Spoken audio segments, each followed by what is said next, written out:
ஆபாசமாக பேசி தாக்கிய திமுக எம்எல்ஏ. 8000 ரூபாய் கூப்பனால் திருச்சி பெண் தற்கொலை. வீடியோ ஆதாரத்தை வெளியிட்டு கொந்தளித்த அண்ணாமலை. மு.க. ஸ்டாலினுக்கு உடனே தடை போடுங்கள். அர்ச்சனா பட்நாயக்கிற்கு பறந்த அதிர்ச்சி புகார். வணக்கம் நண்பர்களே. தமிழ்நாட்டில் தேர்தல் தேதி அறிவிக்கப்பட்ட பிறகும் திமுக, அதிமுக உள்ளிட்ட பல கட்சிகளும் வாக்காளர்களுக்கு பணம், பரிசு பொருட்களை வெளிப்படையாகவே கொடுத்து வருகிறார்கள்.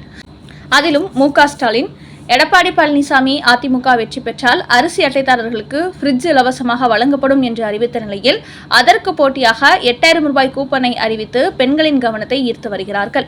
அதாவது திமுகவுக்கு ஓட்டளிப்பவர்களுக்கு மட்டுமே இந்த கூப்பன் அளிக்கப்படும் என்று அப்பாவி பெண்களிடத்தில் திமுகவினர் கூறி வருகிறார்கள். அதனால் தாங்கள் திமுகவுக்கு ஓட்டு போட்டால் தான் தங்களுக்கு 8000 ரூபாய் கூப்பன் தருவார்கள் என்ற எண்ணத்தில் தாய்மார்கள் திமுகவுக்கு ஓட்டு போட தயாராகி கொண்டிருக்கிறார்கள்.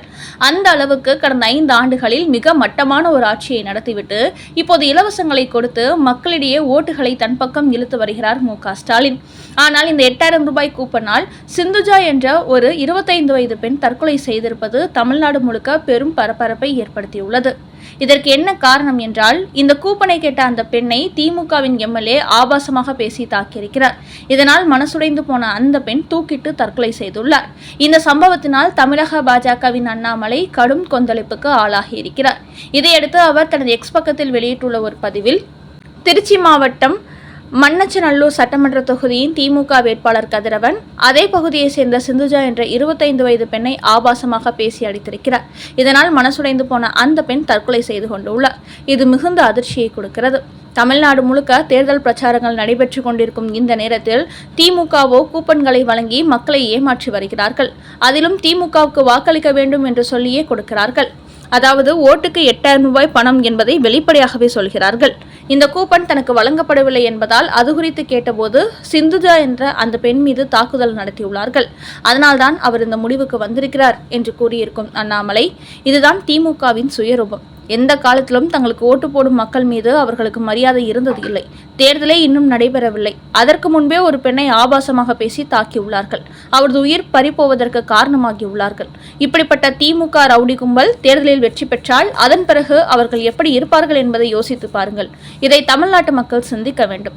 அதனால் இந்த அராஜக கும்பலை இந்த தேர்தலோடு முழுமையாக மக்கள் புறக்கணிக்க வேண்டும். அப்போதான் தமிழ்நாட்டுக்கு நல்லது நடக்கும் என்று கூறியிருக்கிறார் அண்ணாமலை. மேலும் சிந்துஜா என்ற இந்த பெண்ணின் தற்கொலையை தொடர்ந்து தேர்தல் ஆணையர் அர்ச்சனா பட்நாயக்கிற்கு இதன் பின்னணியில் நடந்த ஒட்டுமொத்த சம்பவங்களையும் சேகரித்து ஒரு வீடியோ அனுப்பியிருக்கிறார் அண்ணாமலை. அதோடு தேர்தலுக்கு முன்பே எங்களுக்கு ஓட்டு போட்டால் 8000 ரூபாய் என்று கூப்பன் கொடுக்கும் திமுகவின் இந்த நடவடிக்கைக்கு தடை போட வேண்டும். இது மிகப்பெரிய ஜனநாயக விரோத செயல் என்பதனால் இதற்கு தடை விதிக்க வேண்டும் என்று கோரிக்கை வைத்திருக்கும் அண்ணாமலை, தேர்தல் நேரத்தில் இதுபோன்று பணத்தையும் பரிசு பொருட்களையும் அரசியல் கட்சிகள் முன்னிறுத்தி செயல்படுவதால் எத்தகைய உயிரிழப்புகள் ஏற்படுகிறது என்பதற்கு இதுவே ஒரு சிறந்த சாட்சியாகும். அதனால் பாதிக்கப்பட்ட குடும்பத்திற்கு நீதி கிடைக்க வேண்டும். தேர்தல் ஆணையம் இந்த விவகாரத்தில் தலையிட்டு இந்த 8000 ரூபாய் திட்டத்திற்கு தடை விதிக்க வேண்டும் என்றும் அண்ணாமலை கோரிக்கை வைத்திருக்கிறார். இதேபோல் தமிழக வெற்றி கழக தலைவர் விஜயும் இதுக்கு எதிராக ஒரு கண்டன அறிக்கை வெளியிட்டுள்ளார். அதில் திமுக என்பது வாழ்நாள் முழுக்க தமிழ்நாட்டு மக்களை ஏமாற்றுவதையே முக்கிய கடமையாக செய்து வருகிறார்கள். தேர்தல் நடைமுறைகள், ஜனநாயகத்தை இவர்கள் ஒருபோதும் பின்பற்ற மாட்டார்கள். ஓட்டுக்கு பணம் கொடுப்பதும் தவறு, பரிசு பொருட்களுக்கு கொடுப்பதும் தவறு என்று தேர்தல் ஆணையம் கூறுகிறது. ஆனால் இவர்களோ இந்த நேரத்தில் 8000 ரூபாய் கூப்பனை அறிவித்துள்ளார்கள். எங்களுக்கு ஓட்டு போட்டால் இந்த கூப்பன் உங்களுக்கு தரப்படும் என்று வெளிப்படையாகவே கூறுகிறார்கள்.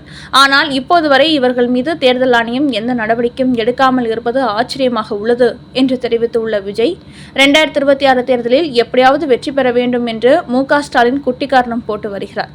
அவர்கள் தோல்வி பயத்தின் அறிகுறிதான் இந்த 8000 ரூபாய் கூப்பன். ஆனால் இந்த கூப்பனை கேட்ட ஒரு பெண்ணை ஆபாசமாக பேசி தாக்கியதால் மன உளைச்சல் ஏற்பட்டு அவர் உயிரை மாய்த்து கொண்டுள்ளார். அந்த அளவுக்கு திமுக கும்பல் மனசாட்சியே இல்லாத கும்பல். இப்படி பலரது உயிரை பறித்தாவது தன் முதலமைச்சர் நாற்காலியை கைப்பற்றிவிட வேண்டும் என்று மு.க. ஸ்டாலின் படாத பாடுபடுகிறார். மக்களை ஏமாற்றும் இந்த சதுரங்க வேட்டை மோசடிகளை தேர்தல் ஆணையம் உடனடியாக தடுத்து நிறுத்த வேண்டும் என்றும் அந்த அறிக்கையில் விஜய் ஒரு கோரிக்கை வைத்திருக்கிறார்.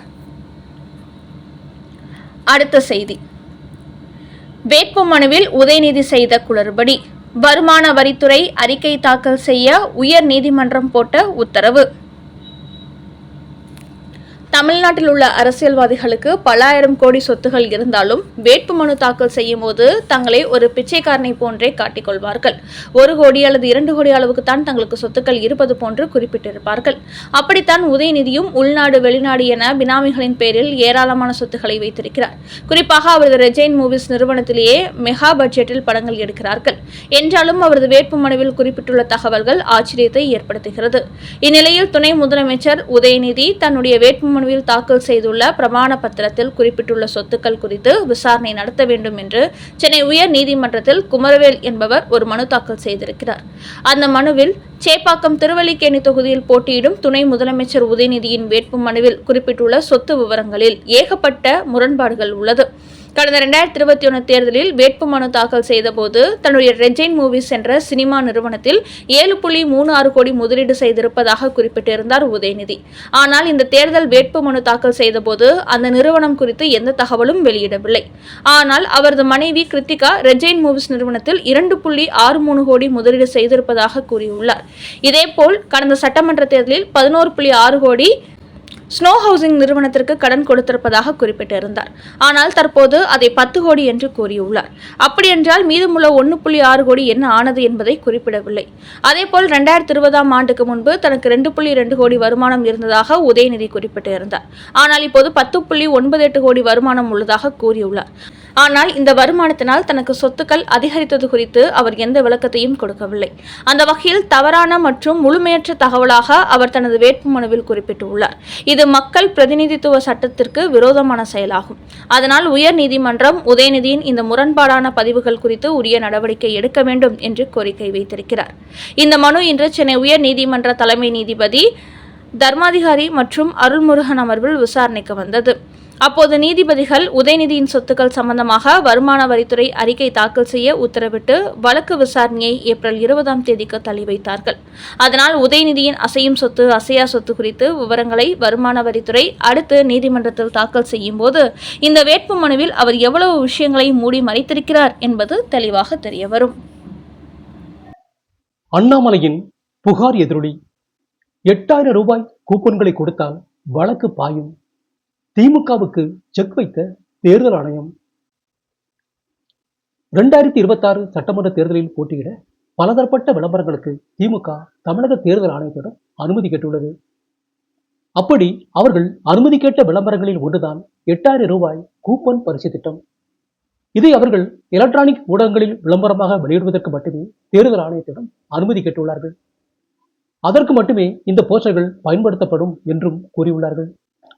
ஆனால் இப்போது அதே கூப்பன்களை டோக்கன் மாதிரி கொடுத்து மக்களிடத்தில் ஓட்டு கேட்டு வருகிறது திமுக. இந்த நிலையில் இது தேர்தல் விதிமுறைகளுக்கு எதிரானது என்று பாஜகவின் அண்ணாமலை புகார் அளித்ததை அடுத்து தமிழக தேர்தல் ஆணையர் அர்ச்சனா பட்நாயக் திமுக மீது நடவடிக்கை எடுத்திருக்கிறார். அவர் வெளியிட்டுள்ள செய்தியில் விளம்பரத்திற்காக கொடுத்த அனுமதியை வைத்துக் கொண்டு 8000 ரூபாய் கொடுப்பதற்கு தேர்தல் ஆணையத்திடம் அனுமதி வாங்கிவிட்டோம் என்று திமுகவினர் கூறி அதை செயல்படுத்தியும் வருவது சட்ட விரோதமானது என்று தனது எக்ஸ் பக்கத்தில் பதிவு போட்டுள்ளார் அர்ச்சனா பட்நாயக். மேலும் 8000 ரூபாய் கூப்பன் விநியோகிக்கப்பட்டால் அது பறிமுதல் செய்யப்படும். தேர்தல் ஆணையத்தின் அனுமதி பெறாமல் இதுபோன்ற கூப்பன்களை அச்சடிப்பது விநியோகிப்பது எல்லாம் ஜனநாயகத்துக்கு விரோதமான செயலாகும்.